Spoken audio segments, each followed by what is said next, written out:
Hello बच्चों। Welcome to Sam computer education centre साथलका भिवाड़ी। तो जैसा कि हमने अपनी एक्सेल की 3 क्लासें ऑलरेडी डिस्कस कर ली है, आज अपनी 4th क्लास है एक्सेल की। तो आज हम कुछ फॉर्मूलेज के बारे में सीखेंगे क्या होता है, एंड सम के कुछ एडवांस लेवल तक के फॉर्मूले देखेंगे। सम इफ क्या है, इफ्स क्या है, एंड सम का क्या काम होता है। ठीक है। तो देखो, सबसे बेसिक चीज़ जो फॉर्मूले के लिए क्या होती है, 3 चीज़ें बहुत कंपलसरी है। सबसे पहली चीज़ क्या होती है, या तो आप किसी फॉर्मूले को स्टार्ट करने के लिए प्लस का साइन लगाओगे या इक्वल का साइन लगाओगे, पहली चीज़। ठीक है।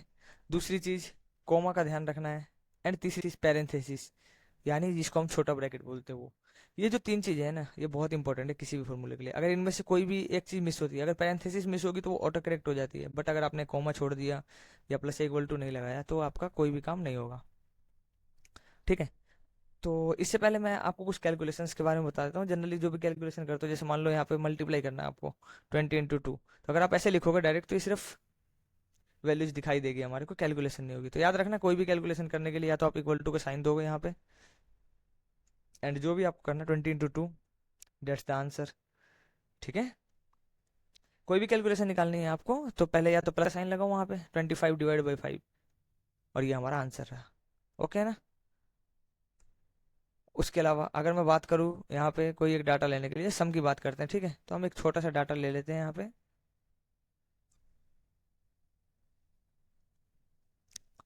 हमने यहाँ पे कुछ स्टूडेंट के नेम ले लिए। ये चीज़ें मैं बता दूंगा आपको अगली क्लास में या उससे अगली क्लास में, कि ये चीज़ें हम कैसे ऐड करते हैं डायरेक्ट, जैसे लिस्ट आ रही है हमारे पास। ठीक है। हम सिर्फ 2 या 3 सब्जेक्ट का डाटा ले लेते हैं, जिससे तुम्हें समझाने में आसानी रहे मेरे को, है ना। ओके। अभी हमने 3 सब्जेक्ट ले लिया। अब इसके अंदर मुझे कोई भी रैंडम नंबर चाहिए, तो देखो सबसे पहली चीज़ क्या है, अगर कोई भी आपको रैंडम नंबर चाहिए तो आप डायरेक्ट, एक फॉर्मूला होता है हमारे पास, रैंड बिटवीन। Rand between. अब देखो, 2 चीज़ याद रखना हमेशा, फॉर्मूला ओपन करने के 3 तरीके होते हैं। पहला क्या, आप ऐसे पूरा लिखो, रैंड बिटवीन, रैंड बिटवीन, इस तरीके से पूरा लिखो, एंड पैरेंथेसिस ऑन करो। ये फॉर्मूला आपका स्टार्ट हो गया। ठीक है। बॉटम का मतलब होता है मिनिमम वैल्यू क्या चाहिए आपको। मान लो मैंने कहा 40 से 100 चाहिए, तो मैंने यहाँ मिनिमम वैल्यू 40 लगाया। देन बॉटम के बाद कोमा आ रहा है यहाँ पे, आप देखोगे बॉटम हाईलाइट हो रहा है, बॉटम की वैल्यू दे दी मैंने यहाँ पे, एंड बॉटम के बाद कोमा आ रहा है तो कोमा लगाएंगे हम। एंड टॉप की वैल्यू क्या है, मैक्सिमम वैल्यू कितनी चाहिए, आप मान लो मैं क्या 100 ही चाहिए maximum, and parenthesis close. Okay. First तरीका ये था। दूसरा तरीका क्या है फॉर्मूले को ओपन करने का, फिर से मैंने इसी फॉर्मूले को लगाया, रैंड बिटवीन। ठीक है। और यहाँ आया रैंड बिटवीन के ऊपर डबल क्लिक कर दिया इस तरीके से, तो भी मेरा फॉर्मूला ओपन हो गया। मान लो मैं फिर से वही कंडीशन देता हूँ, 40 से 100 चाहिए, एंड ब्रैकेट बंद किया, एंटर कर दिया। तीसरा तरीका क्या होता है, जो मेरा सबसे फेवरेट है, वो सीधा मैंने टाइप किया RA, यहाँ रैंड बिटवीन दिख रहा है, यहाँ गए, एंड टैब बटन जो आपके कीबोर्ड में अंदर है, टैब बटन प्रेस कर दो डायरेक्ट, एंड जो चीज़ें चाहिए वो आप टाइप करो उसको, ये कंप्लीट। ठीक है। तो ये तरीका है। अब एक एक करके आप इनको सबको ड्रैग कर लो। पहला तरीका तो ये होता है। दूसरा तरीका, आपको जितने सेल में चाहिए, अगर आपको डायरेक्ट फिल करना है तो उसके लिए क्या करोगे, सेल को पूरे को सेलेक्ट कर लो जहां तक चाहिए वैल्यू, एंड टाइप किया मैंने रैंड बिटवीन,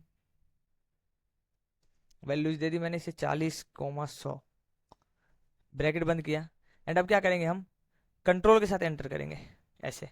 देखो आप देख रहे होगे सारा डाटा एक साथ आ गया। तो याद रखना, किसी भी फॉर्मूले को अगर आपको डायरेक्टली सेल में फिल करना हो, इस तरीके से आप सेल का रेंज सेलेक्ट कर लेंगे, एंड ब्रैकेट बंद करने के बाद कंट्रोल के साथ एंटर प्रेस करेंगे, हो जाएगा। अब एक चीज अगर आप गौर करोगे, जैसे मैं यहाँ पर टोटल निकालता हूँ, मान लो अब। ठीक है। तो ये वैल्यू चेंज हो रही है बार बार, क्यों, क्योंकि इस पे मैंने फॉर्मूला लगा रखा है, और रैंडम वैल्यू हर सेल के साथ बदलेगी। तो हम इसको बोलते हैं फॉर्मूला हटाना। फॉर्मूला हटाते कैसे, इनमें से फॉर्मूला रिमूव करना है मेरे को।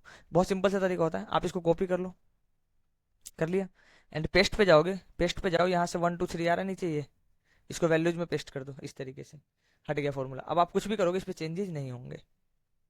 ठीक है। देन अगर मैं बात करूँ यहाँ पे, अगर मान लो मैं यहाँ पे रोल नंबर भी लिख लेता हूँ किसी बच्चे के, रोल नंबर। तो मैंने यहाँ पे पिछली क्लास में बताया था आपको कि डायरेक्ट रोल नंबर अगर मेरे को सारे में एक साथ फिल करना हो तो इस तरीके से हम 1 2 लिखेंगे, ऐसे ड्रैग कर लेंगे। 20 बच्चों के रोल नंबर है। अब देखो यहाँ पे बहुत सारे ऐसे हैं जहाँ पे आपको बताएंगे कि सर ऑटो सम लगा लो। मैं यहाँ कहता हूँ कि ऑटो सम मैं नहीं लगाना चाहता, या ऑटो सम मैं कैसे लगाऊंगा। देखो, ऑटो सम लगाने का एक ही तरीका है। अगर आप यहाँ पे डायरेक्ट ऑटो सम लगा रहे हो, मैंने ऐसे ऑटो सम लगाया, तो यहाँ पे तुम्हें ये दिख रहा होगा, ये डायरेक्ट हमारा जो है ये रोल नंबर को भी ऐड कर रहा है, क्योंकि एग्जैक्ट जो मेरा एडिशन है वो यहाँ आ रहा है 208। लेकिन यहाँ पे कितना है 290, क्यों? क्योंकि उसने रोल नंबर 1 को ऐड कर दिया, लेकिन मुझे ये तो ऐड करना नहीं था। तो मैं इसलिए ऑटो सम मैं नहीं चाहता कि ऑटो सम हमें लगाना पड़े। ठीक है, तो ऑटो सम नहीं लगाना है तो हम करेंगे क्या? देखो, अगर आपको ऑटो सम ही लगाना है मान लो, तो क्या करोगे? इस यहाँ से डेटा चाहिए ना, यहाँ से यहाँ तक सम चाहिए, तो यहाँ से ब्लैंक सेल तक सेलेक्ट कर लो एंड देन आप ऑटो सम लगाओ एंड इसको ड्रैग कर लो। देखो, ओह सॉरी, एक मिनट। हाँ, ये फॉर्मूला आ गया, लग गया हमारा। एंड यहाँ पे आप आओ आंसर पे और इसको ड्रैग कर लो। देखो, आपका सारा आंसर आ गया। ठीक है, लेकिन अगर आप डायरेक्ट ऑटो सम लगाते तो ये क्या करता है, यहाँ से इस रोल नंबर को भी साथ साथ वो ऐड कर देता। तो पहला तरीका तो ये है, ऑटो सम लगा लोगे, कोई दिक्कत नहीं आएगी। दूसरा तरीका क्या है, आप सम का फॉर्मूला यूज करोगे। तो बताया, फॉर्मूला लगाने के लिए क्या करते हैं भाई, कोई भी फॉर्मूला स्टार्ट करोगे तो सबसे पहले इक्वल टू या प्लस का साइन लगाना पड़ेगा। मैंने प्लस का साइन लगाया, मैंने यहाँ पे लिखा सम। ठीक है, टैब प्रेस किया, जिस जिसको ऐड करना, मान लो इन 3 सेल की वैल्यू ऐड करनी है, ब्रैकेट बंद कर लो, एंटर कर दो। ठीक है, ब्रैकेट बंद करने की आदत डाल लेना। अगर तुम बंद नहीं करोगे तब भी कोई फर्क नहीं पड़ता उससे। बट क्या होता है कि जब तुम आगे एडवांस के फॉर्मूले पढ़ोगे, जहाँ पे हम एक साथ 2 फॉर्मूले 3 फॉर्मूले कंबाइन करते हैं, वहाँ अगर तुमने ब्रैकेट बंद करने की आदत नहीं है ना, तो वहाँ पे तुम्हारे पास एरर आने शुरू हो जाएंगे। ठीक है, तो इसलिए आप स्टार्टिंग की हैबिट्स बना लो कि मेरे को ब्रैकेट बंद करना ही है, कुछ नहीं बिगड़ता है 1 सेकंड के अंदर। बट हमारे क्या है कि क्वेश्चंस में एरर नहीं आएंगे कभी भी उससे। ठीक है, तो सम का फॉर्मूला समझ में आ गया। देखो, अगर सम की बात करूँ ना मैं, तो सम के कई सारी चीज़ें होती है हमारे पास। देखो, सम में क्या है, जैसे मैंने यहाँ सम लिखा। ठीक है, तो यहाँ पे पूछ रहा है नंबर 1 नंबर 2, तो आप इस तरीके से भी कर सकते हो। नंबर 1 लगाया, कॉमा लगाया, नंबर 2 लिखा, कॉमा लगाया, नंबर 3 लगाया, कॉमा लगाया, इस तरीके से जो भी है इनको ऐड कर सकते हैं। दूसरा तरीका क्या है सम के लिए, और क्या अप्लाई कर सकते हो सम में? सम में आप रैंडमली अपने हाथ से भी नंबर लिख सकते हो, जैसे मैंने यहाँ लिख दिया 12 है, कॉमा 52, या जो भी लिखना है, जो भी ऐड करना है, इस तरीके से ऐड हो जाएगा। ठीक है, तो हमेशा याद रखना, ऑटो सम हमारे को जब भी कहीं पे ऑटो सम लगाना हो, मान लो मेरे को हिंदी का यहाँ टोटल चाहिए, तो मैं इस तरीके से सिलेक्ट कर लूंगा लास्ट सेल, जहां से जहां तक जोड़ना है, और यहाँ पे ऑटो सम लगाना, तो ऑटो सम का शॉर्टकट की बात करूँ तो ऑल्ट प्लस इक्वल टू। ठीक है, क्या होता है ऑल्ट प्लस इक्वल टू? अब याद रखना, यहाँ पे ऑल्ट जो लोगे वो तुम लेफ्ट साइड वाला लोगे। आपके में 2 कीबोर्ड में होंगे ना ऑल्ट, तो ऑल्ट बटन जो लोगे आप लेफ्ट साइड वाला ऑल्ट लोगे एंड इक्वल टू का साइन प्रेस करोगे। ठीक है, एंड ओके कर दोगे, तो ये आपका ऑटो सम लग जाएगा। अगर तुम राइट वाला ऑल्ट लगा के लगाओगे तो यहाँ पे देखो तुम्हें डैश बनता हुआ दिखाई देगा। ठीक है, तो ऐसा नहीं शॉर्टकट गलत है, बट हमें लेफ्ट साइड का ऑल्ट लगाना है। ओके, तो आई होप कि आपको सम का फॉर्मूला क्लियर होगा एंड रैंड बिटवीन का फॉर्मूला क्लियर होगा। ठीक है, इसके बाद अगर मैं बात करूँ, बहुत सारे बच्चे ऐसे होते हैं जिनको परसेंटेज निकालना ही नहीं आता अभी तक। ठीक है, जबकि परसेंटेज तो मुझे हर हाल में चाहिए, आना चाहिए, क्योंकि मैं कोई भी कैलकुलेशन करूंगा, चाहे इंडस्ट्री लेवल पे या जनरल में कहीं पढ़ रहा हूँ, उसके लिए भी मेरे को जरूरत पड़ेगी। ठीक, तो हम क्या करेंगे उसके लिए? देखो, परसेंटेज निकालने का बहुत सिंपल सा तरीका होता है भाई। मान लो अगर यहाँ बच्चों के नंबर के परसेंटेज निकालो, तो 3 सब्जेक्ट है मेरे पास, Hindi, English and math, 3 subject है। तो 3 सब्जेक्ट मान लो 100 नंबर के मैक्सिमम लिए थे, तो 300 हो गए। तो भाई इक्वल टू का साइन लगाया। परसेंटेज का कोई फॉर्मूला नहीं होता, तुम ऐसा कहीं सोचो मैं ऐसा परसेंटेज टाइप करूंगा, कोई फॉर्मूला नहीं होता परसेंटेज का दरअसल। ठीक है, तो मैंने प्लस लगाया। एंड अब जो मेरा टोटल क्या होता है, परसेंटेज का फॉर्मूला क्या होता है, अगर मैं ऐसे बात करूँ तुमसे, तो यहाँ पर हम ऐसा लिख सकते हैं, जो ऑब्टेंड है या गिवन है, जो तुम्हारे पास ऑब्टेंड है, जो तुम्हें मिला है, या गिवन है। ठीक है, ऑब्टेंड या given divided by total value. Total value वो तुम्हारा मार्क्स भी हो सकता है, वो कोई तुम्हारा अमाउंट भी हो सकता है, कुछ भी हो सकता है। ठीक है, इनटू, इनटू में क्या, परसेंटेज का फॉर्मेट मैंने बताया था। मतलब इनटू नहीं लगाना है, कहने का मतलब ये है कि आप इसको डिवाइड करोगे, उसके बाद वहां पे परसेंटेज का फॉर्मेट अप्लाई करना पड़ेगा जाके, जब भी वो फॉर्मेट में आएगा। ऐसा नहीं करना कि हमने ऐसे परसेंटेज निकालना था तो ये कर दिया प्लस का 215 बटे में 300 और गुना में 100। ऐसा नहीं करना है, ऐसा करोगे तो ये 71.6667 आ रहा है, लेकिन इस पर परसेंटेज का साइन नहीं। जैसे तुम इसको परसेंटेज में कन्वर्ट करोगे ये इतना वैल्यू आ जाएगा, क्योंकि ये जो 100 लगाया तुमने, 100 नहीं चाहिए। हम जब परसेंटेज का साइन लेते हैं तो 100 डिलीट हो जाता है ऑटोमेटिक। ये 72%। अब आपको मैंने यहाँ बताया था डेसिमल इंक्रीज करना, डेसिमल आप यहाँ से इंक्रीज कर सकते हो इस तरीके से 71.67। ठीक है ना, तो अगर मैं यहाँ बात करूँ परसेंटेज निकालने के लिए, तो प्लस लगाया, ऑब्टेंड मार्क्स ये है या गिवन ये है, डिवाइड बाय टोटल कितना है मेरे पास 300, एंड ओके कर दिया, इसको डबल टैप कर दिया। ठीक है, परसेंटेज लगाने के लिए या तो कंट्रोल शिफ्ट और परसेंटेज यूज कर सकते हो आप।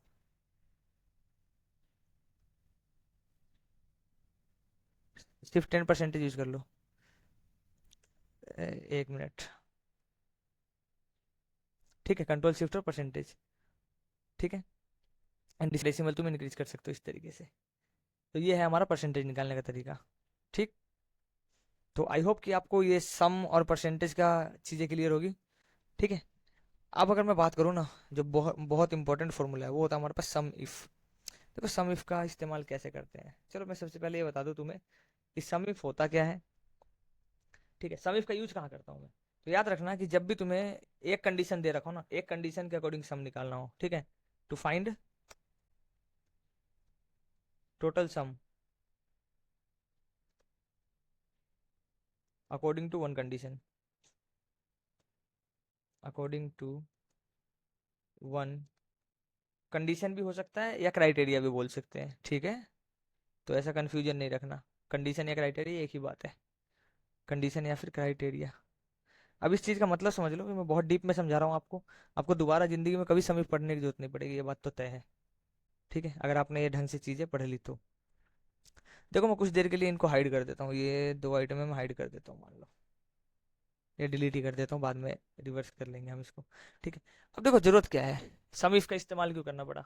मान लो अगर बाई चांस मुझसे कोई ये पूछता है कि ये बताओ जरा इंस्टाग्राम के रेफरल के थ्रू टोटल कितना प्राइस है, मतलब क्या बोला मैंने, इंस्टाग्राम का रेफरल थ्रू निकालना है और किसके निकालना है, टोटल प्राइस निकालना है। क्वेश्चन किस तरीके से आएगा, क्वेश्चन आएगा तुम्हारे पास फाइंड द टोटल प्राइस, ऐसे आएगा क्वेश्चन लिखा हुआ तुम्हारे पास। ठीक है, फाइंड द टोटल प्राइस